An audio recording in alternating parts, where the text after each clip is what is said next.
سوال ہے کہ کیا مرد اور عورت کی نماز کا طریقہ ادا الگ ہے؟ وضاحت فرمائیں۔ ہاں بھائی، یہ بھی ہمارے معاشرے کا بڑا عام سوال ہے۔ ہمارے معاشرے میں خواتین کا جو عام طور پر دیکھنے میں آتا ہے، انہوں نے مردوں سے بالکل الگ نماز کا طریقہ ادا اختیار کیا ہوا ہے۔ رکوع تھوڑا سا جھکتی ہیں،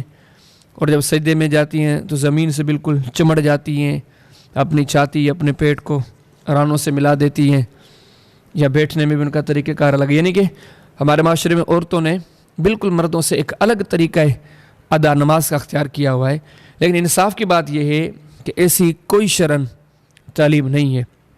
آپ یہ دیکھیں کہ امت کے ہاں جو سب سے معروف کتب ستہ ہیں، بخاری، صحیح مسلم، یا یہ جو کتب ستہ ہیں، ان میں کتنی باریک بینی کے ساتھ نماز کے مسائل ذکر کیے گئے ہیں۔ میں سمجھتا ہوں کہ سب سے زیادہ ان کتب کے اندر اگر باریک بینی سے کوئی مسائل ذکر کیے گئے ہیں تو وہ نماز کے ہیں۔ تو آپ وہاں پہ دیکھیں کہ یہ تفریق تو ملتی ہے کہ عورت کا لباس کیسا ہونا چاہیے، یہ تفریق تو ملتی ہے کہ عورت کے اوپر جماعت لازم نہیں ہے، عورت صف میں ایسے بیٹھے، لیکن کوئی ایک روایت بھی کتب ستہ میں آپ کو یہ نہیں ملے گی کہ مردوں اور عورتوں کی نماز کا جو طریقہ ادا ہے وہ الگ الگ، کوئی ایک روایت بھی نہیں ملے گی۔ بلکہ ان معروف کتب کے اندر تو آپ کو یہ روایات ملیں گی کہ مردوں اور عورتوں کی نماز کا طریقہ ایک ہی ہے۔ امام بخاری نے جزء اور رفع الیدین کے اندر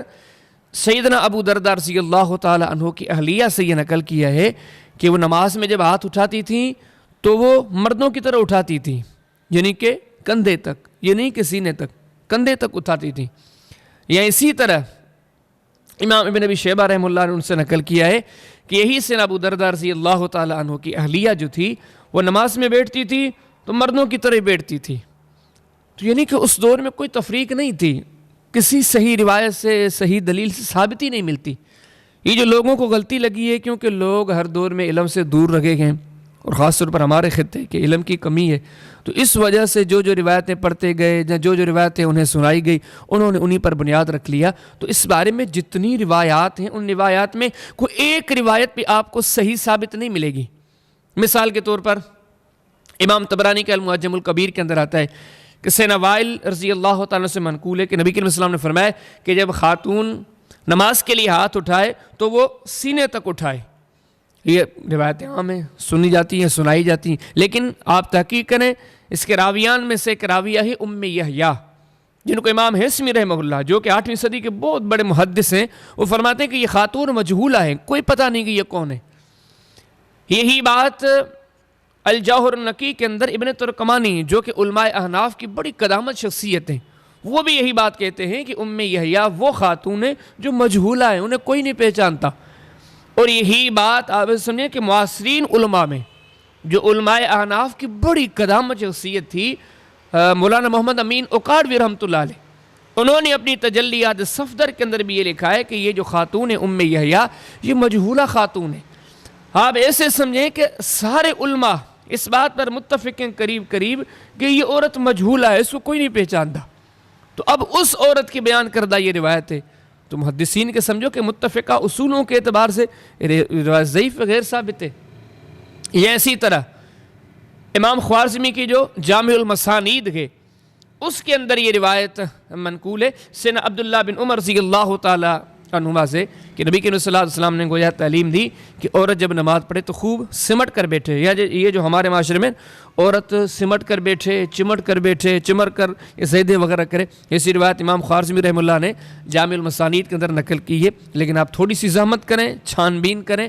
تو یہ روایت ثابت ہی نہیں ہے۔ اس میں سب سے پہلی بات یہ ہے کہ اس کے تقریباً 3-4 مسلسل ایسے راویان ہیں، وہ سارے مجہول ہیں، انہیں کوئی نہیں پہچانتا۔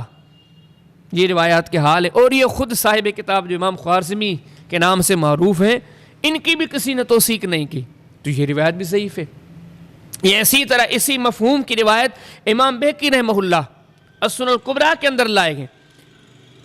بڑی عجیب بات ہے اور بڑی سمجھو کہ توجہ دلانے والی بات ہے لوگوں کو کہ اس روایت کو ذکر کرنے کے بعد امام بہقی خود فرماتے ہیں یہ ضعیف ہے۔ اس کے راویان میں سے ایک راوی ہیں ابو مطیع، فرماتے ہیں کہ وہ سخت ضعیف ہے، یعنی کہ یہ روایت بھی ضعیف ہے۔ یہ اسی جگہ پر بہقی شریف کے اندر امام بہقی رحمہ اللہ نے ایک اور روایت اسی مفہوم کی سیدنا ابو سعید خدری رضی اللہ تعالی عنہ سے نقل کی ہے، اور بڑی کمال کی بات یہ ہے کہ امام بیہقی اسے ذکر کر کے خود ہی کہتے ہیں کہ یہ ضعیف ہے، یہ صحیح ثابت نہیں ہے۔ اس کے راویان میں سے ایک راوی ہے عطا بن عجلان، وہ انتہائی سخت ضعیف ہے۔ یہ اسی طرح بیہقی شریف کے اندر اسی مفہوم کی ایک روایت ہے، یزید نامی تابعی ہے، یزید بن ابی حبیب بڑے معروف تابعی ہیں، وہ نقل کرتے ہیں نبی کریم علیہ السلام سے اسی مفہوم کی بات۔ یہ عام بندے کو بھی بات سمجھ میں آ جائے گی کہ یزید بن ابی حبیب تابعی ہے، اب وہ نقل کر رہے ہیں نبی کریم علیہ السلام سے، واضح بات ہے کہ یہ روایت مرسل ہے، منقطع ہے، تو منقطع روایت امت کے متفقہ اصولوں کے اعتبار سے تو قابل اعتماد نہیں ہے، تو یہ روایت بھی ضعیف ہونا قابل اعتماد ہے۔ اسی طرح آپ دیکھیں ابن ابی شیبہ کے اندر امام ابن ابی شیبہ رحمہ اللہ نے اسی مفہوم کا ایک اثر نقل کیا ہے سیدنا علی رضی اللہ تعالیٰ عنہ سے، لیکن آپ سند پڑھیں، سیدنا علی سے نقل کرنے والے کون ہیں؟ حارث الاعور۔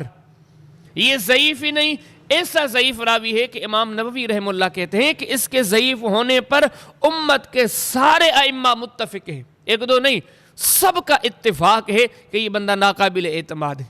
جو اس کا بیان کردہ اثر ہے۔ اسی طرح یہیں پر ابن ابی شیبہ کے اندر ایک اور اثر اسی فہم کا سیدنا عبداللہ بن عباس رضی اللہ تعالی عنہما سے منقول ہے، لیکن وہ بھی ضعیف ہے، وہ بھی منقطع ہے۔ کہ سیدنا عبداللہ بن عباس سے نقل کرنے والے کون ہیں؟ بکیر بن عبداللہ، جو کہ تابعی نہیں، تحقیق راجی میں تبع تابعی ہے۔ عبداللہ بن عباس سمیت کسی صحابی سے اس کی ملاقات نہیں، اگر کوئی زور لگائے کہ نہیں وہ تابعی تھے، لیکن اگر تابعی بھی انہیں مان لیا جائے تو ان کی سیدنا عبداللہ بن عباس رضی اللہ تعالی عنہما سے کوئی ملاقات نہیں، جو روایت منقطع ہے۔ تو کوئی ایک روایت بھی ایسی نہیں ملتی جو امت کے محدثین کے جو اصول ہیں ان پر پوری اترتی ہو۔ یہی وجہ ہے کہ محدث شام علامہ ناصر الدین البانی رحمہ اللہ، اللہ ان کی قبر پر کروڑا رحمت نازل فرمائے، وہ فرماتے ہیں کہ اس بارے میں کہ مرد اور عورت کی نماز کا طریقہ ادا الگ الگ ہے، فرماتے اس بارے میں کوئی ایک روایت بھی ثابت نہیں ہے۔ اور اسی مفہوم کی بات حافظ ابن حجر عسقلانی رحمہ اللہ فتح الباری میں کرتے ہیں کہ مرد اور عورت کی نماز کا جو طریقہ ادا ہے وہ ایک ہی ہے، اس کی تفریق کی کوئی ایک روایت ثابت نہیں۔ تو اب یہ باتیں، یہ حقائق ایک کامل مسلمان کو جو دین کی قدر کرتا ہے نا، یہ اس کو اس طرح متوجہ کرتی ہے کہ اللہ کے بندے آپ تھوڑی چھان بین کیا کریں۔ اب نادان لوگ یا اس معاشرے میں اکثریت ان لوگوں کی ہے جو علم سے کٹے ہوئے ہیں، کتب سے کٹے ہوئے ہیں۔ اب ایسے عام سادہ سے جو لوگ ہوتے ہیں نا، ان کو ورگلانے کے لیے کئی ایسے اللہ کے بندے ہوتے ہیں، وہ صرف کتابوں کے نام لکھ لیتے ہیں، حوالے دے دیتے ہیں، دیکھو بھائی بیہقی شریف میں یہاں ہے، ابن ابی شیبہ میں یہ لکھا ہوا ہے، طبرانی کے اندر یہ ہے، فلاں جگہ پر یہ۔ اب جو عام سادے سے بندے ہوتے ہیں نا، وہ یہ روایتیں دیکھ کے، وہ حوالے دیکھ کے، وہ کتابوں کے نام سن کے متاثر ہو جاتے ہیں کہ یار مولوی صاحب ہے اور اتنے سارے حوالے دے رہا ہے، اتنی ساری باتیں اس نے لکھ رکھی ہیں، تو یہ چیزیں صحیح ہوگی۔ لیکن اگر چھان بین کی جائے، دنیا کے دوسرے کاموں کے لیے بھی ہم تحقیق کرتے ہیں، لیکن دین کے لیے ہم تحقیق کریں، جب بندہ تحقیق کرے گا تو بڑے سے بڑے کبار ائمہ علماء اس نتیجے پر پہنچے کہ مرد اور عورت کی نماز کا طریقہ ایک ہی ہے۔ تفریق کے سلسلے میں نبی کریم صلی اللہ علیہ وسلم سے یا آپ کے صحابہ میں سے کسی سے کوئی تفریق ثابت نہیں، کسی مسند کتاب سے باسند صحیح ایک حوالہ بھی نہیں ملتا کہ نبی کریم صلی اللہ علیہ وسلم نے یا آپ کے صحابہ میں سے کسی نے کہا ہو کہ مردوں اور عورتوں کی نماز کا جو طریقہ ادا ہے وہ الگ الگ ہے۔ تو خلاصہ کلام یہ ہے کہ جو بندہ نبی پاک صلی اللہ علیہ وسلم اور آپ کے اصحاب کے طریقے کو کامل سمجھتا ہے کہ بس میرے لیے یہی سب کچھ گئے، تو وہ سمجھ لے، وہ یہ بات اپنے پلے باندھ لے کہ مرد اور عورت کی نماز کا طریقہ ادا کوئی الگ نہیں، نبی پاک صلی اللہ علیہ وسلم اور آپ کے اصحاب سے کوئی تفریق ثابت نہیں۔ یا وہ بندہ جو یہ کہتا ہے کہ میں تحقیق پسند ہوں، میں صحیح اور درست بات کو اختیار کرتا ہوں، میں صحیح روایات کو کافی سمجھتا ہوں، تو ایسے بندے کے لیے بھی آپ ایسے سمجھیں کہ یہ حقائق کافی ہیں کہ صحیح روایات کے اندر یہی ثابت ہے کہ مرد اور عورت کی نماز کے طریقے ادا ایک ہی ہے۔ اب کوئی اگر بندہ نبی پاک صلی اللہ علیہ وسلم اور آپ کے صحابہ کے طریقے کو کافی نہیں سمجھتا،